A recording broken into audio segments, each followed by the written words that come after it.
जो है कब तक ऐसे फिर से जो है हाईकोर्ट का दरवाजा खटखटाएंगे, फिर से रिपीटिशन करेंगे? क्या लगता है कब तक लड़ाई लड़ेंगे आप? इनके अभ्यर्थी नहीं देखे। जानते हैं कि क्या वजह है कि आज जो है जेटेट वर्सेस सीटेट मामला हो चुका है? क्या वजह है चंदन जी? मैं बतलाना चाहता हूँ। में सरकारी नौकरी लेना मतलब भक्त को भगवान से भेंट हो जाना। ऊपर से यूं तो भक्त को भगवान से भेंट नहीं होता है, लेकिन ये लोग जितने छात्र आपको नजर आ रहे होंगे, ये लोगों को जो है हाईकोर्ट में जरूर भेंट हो जाता है सब लोग का। इसलिए हम लोग जानते हैं कि क्या वजह है कि आज जो है जेटेट वर्सेस सीटेट मामला हो चुका है। क्या वजह है चंदन जी? मैं बतलाना चाहता हूँ कि झारखंड बने 24 साल के इतिहास में 2 बार जेटेट की परीक्षा होती है, 2013 में, 2016 में। 2016 नवंबर के बाद अभी तक 2025 आ गया, जनवरी खत्म होने वाला आज। अभी तक जेटेट की परीक्षा की कोई अता न पता है। और इसके बाद हम लोगों ने बराबर जब 2015-17 में हम लोग बीएड किए थे, उस 2016 के बाद जितने भी लोग बीएड किए, डीएलएड किए, वो सारे लोग जेटेट की परीक्षा को कराने के लिए सड़क से लेकर आंदोलन किए, कहीं पर कोर्ट में गए, लेकिन कितने मंत्री से मिले, विधायक से मिले, लेकिन फिर भी जेटेट का परीक्षा नहीं हो पाया। लेकिन सीटेट जो होता है केंद्रीय लेवल का एग्जाम होता है, जो साल भर में 2 बार होता है। उसमें सारे जो केंद्र लेवल का एग्जाम जो होता है सीटेट में, सारे अभ्यर्थी ने बैठे तो बहुत सारे अभ्यर्थी पास किए। झारखंड से लगभग 30 से 35 हजार अभ्यर्थी जो है 1 to 5 और 6 to 8 में जो है वो पास किए हुए हैं। और उनको इस सहायक आचार्य की नियुक्ति प्रक्रिया में जब जेटेट बनाम सीटेट का जब माननीय हाईकोर्ट में इसका कोर्ट में प्रक्रिया चल रहा था, तो माननीय और उसी के बीच में जब सहायक आचार्य 26,001 पोस्ट के लिए नियुक्ति प्रक्रिया को बहाल की जाती है, तो इस माननीय हाईकोर्ट के द्वारा या अवहेलना देकर इस नियुक्ति प्रक्रिया में सीटेट अभ्यर्थियों को शामिल किया जाता है। और जो पड़ोसी राज्य से स्टेट पास किए जाते हैं कि सहायक आचार्य में सीटेट और पड़ोसी राज्य से स्टेट पास अभ्यर्थी को जो झारखंड मूलवासी आदिवासी छात्र है इसको शामिल किया जाए।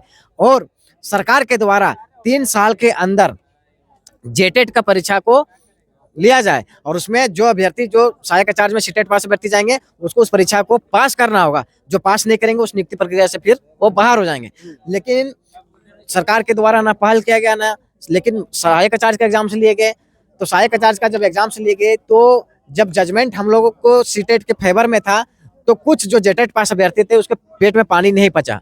उन्होंने इस जजमेंट का चैलेंजिंग सुप्रीम कोर्ट में किया, और सुप्रीम कोर्ट में चैलेंजिंग याद देकर कर दिया कि जो सीटेट पास अभ्यर्थी हैं वो क्षेत्रीय जनजातीय भाषा की अर्हता को पूरी नहीं करते हैं, वो क्षेत्रीय जनजातीय भाषा नहीं जानते हैं। लेकिन वहां पर वो जजों को गुमराह किया। उन्होंने ये नहीं बतलाया कि झारखंड में 2016 के बाद अभी तक सीटेट का परीक्षा नहीं हो पाया है, जिसके कारण ये सारे जो वंचित छात्र हैं उसको इस नियुक्ति प्रक्रिया में बैठने का मौका दिया गया था। और सहायक आचार्य का जो पेपर 2 था उसमें क्षेत्रीय जनजातीय भाषा का 100 मार्क्स का पूछा गया था, जो कि हर जो सीटेट और जेटेट पास अभ्यर्थी वो कॉमन पेपर था, जो मेरिट सब्जेक्ट था, जो सब मेरिट बनते हैं, उसमें हम लोगों ने भी बैठा।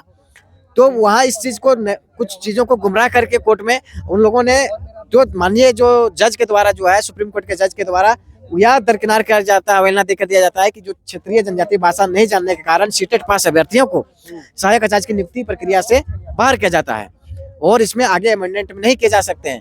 तो मैं बतलाना, तो माननीय सुप्रीम कोर्ट का भी एक रिव्यू होता है। जिस प्रकार से क्रिकेट खेलते हैं, जिसमें अंपायर के द्वारा आउट दे दिया जाता है, तो थर्ड अंपायर के द्वारा फिर से क्विक डिसीजन दिए जाते हैं, उसमें दिखाया जाता है कि कहाँ गड़बड़ी है नहीं है। तो रिव्यू पिटीशन फाइल किया जाता है। तो हम लोग मजबूती के साथ, मजबूती दस्तावेज के साथ अब हम लोग फिर से इस पर जो है रिव्यू पिटीशन फाइल करेंगे, और जब तक सीटेट पास अभ्यर्थियों को शामिल नहीं किया जाता तब तक ये आंदोलन जारी रहेगा, या तो ये न्यायालय में ये प्रक्रिया लंबित रहेगी। अच्छा, आप लोग सीटेट वाले जितने लोग हैं वो लोग मतलब झारखंडी नहीं है? झारखंडी नहीं, कैसे नहीं झारखंडी? अब क्या बतलाना चाहते हैं कि झारखंडी नहीं है? मेरा घर गिरिडीह है, बगोदर के रहने वाले हैं हम। खोटा जानते हैं, खोटा से हम पोस्ट ग्रेजुएट किए हैं, पीएचडी कर रहे हैं, तो हम खोटा नहीं जानते, ऐसा बात नहीं है। आपको जब जाननी है तो हमारी 100 नंबर का आप एग्जाम से लिए हैं, उस पर तो उस पर भी आप जांच कर सकते थे, हमारी अर्हता को जांच कर सकते थे। उसमें तो ये भी अर्हता है कि 50% आपको लाना है इस पेपर में। तो 50% नंबर लाने वाला अभ्यर्थी अगर क्षेत्रीय जनजातीय भाषा नहीं जानता है तो कोई भी प्रकार से उचित नहीं हो सकता है। अच्छा, फिर से कब तक जो है आप लोग, एक तो मामला चलिए रहा था जैसे सीजीएल का, अब जो है आप लोग फिर से रिपिटिशन करने वाले हैं, क्या कब तक आंदोलन करिएगा? देखिए, सरकार अगर उस प्रकार से कोई भी चीज को निकालता है तो नियम के तहत, और नियम का अगर उल्लंघन करती है तो उस पर केस तो होते ही रहते हैं। सरकार हर चीज को चाहती है कि केस के माध्यम से लड़े। पहले छात्र क्या करते थे, पढ़ाई करते थे, फॉर्म भरते थे, एग्जाम देते थे और नियुक्ति प्रक्रिया होती थी। अभी बहुत लंबी प्रोसेस हो गया। अभी भगवान मिल जाना आसान हो गया है, लेकिन हमको वो लगता है नौकरी मिलना बहुत कठिन हो गया है, क्योंकि मैंने एक एक करके लंबी लंबे अरसों से तैयारी कर रहा था, एक एक एग्जाम बैठते जा रहा है, लेकिन यहाँ पर कोई भी नियुक्ति प्रक्रिया जो है सही पारदर्शी तरीके से नहीं हो रहा। मुझे लगा कि सहायक आचार्य में हो जाएगा, लेकिन ये भी नियुक्ति प्रक्रिया जो है वो किस प्रकार से गुमराह करके हटा दिया गया, ये हमको समझ से परे है।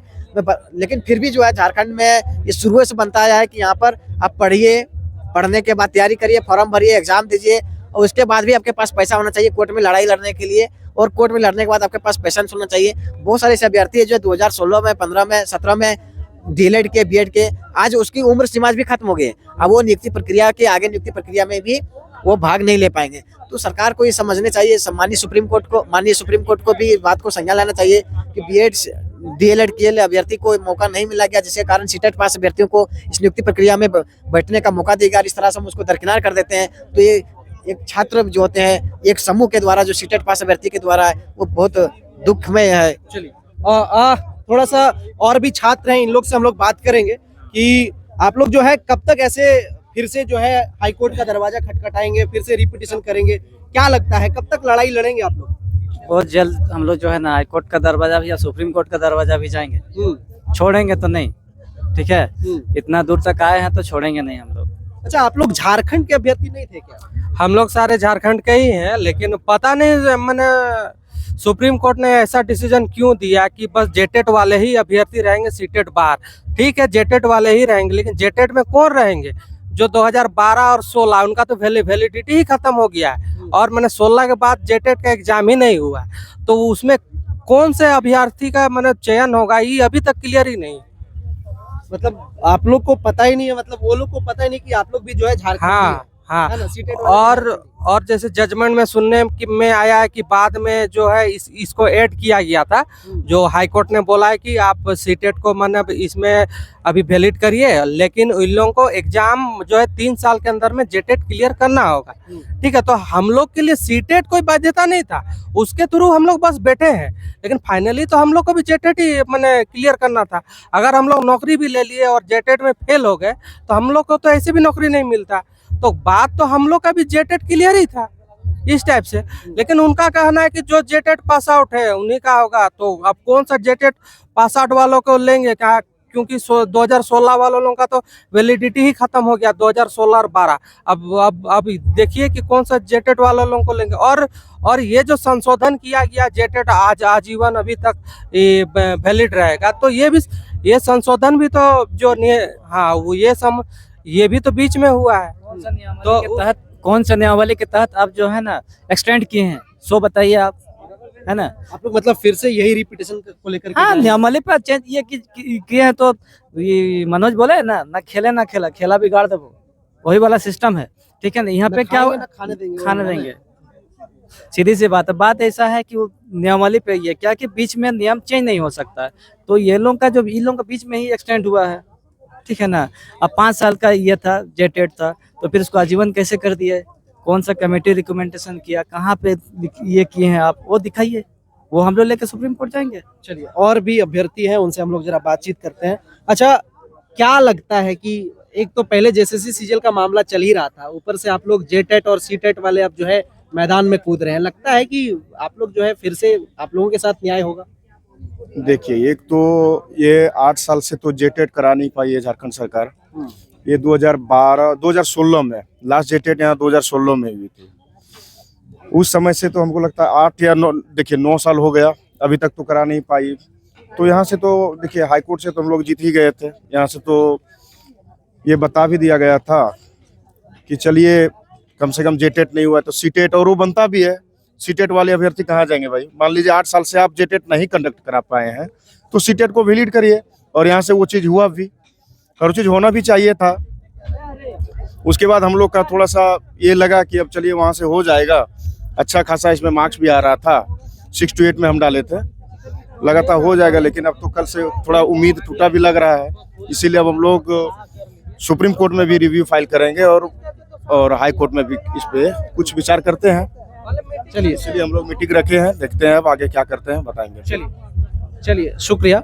बाकी आप तमाम लोग क्या सोचते हैं? पहले से जो है सीजीएल का मामला चल ही रहा था कोर्ट पे, अब जो है सीटेट और जेटेट का वार शुरू हो चुका है। बाकी आप तमाम लोग क्या सोचते हैं?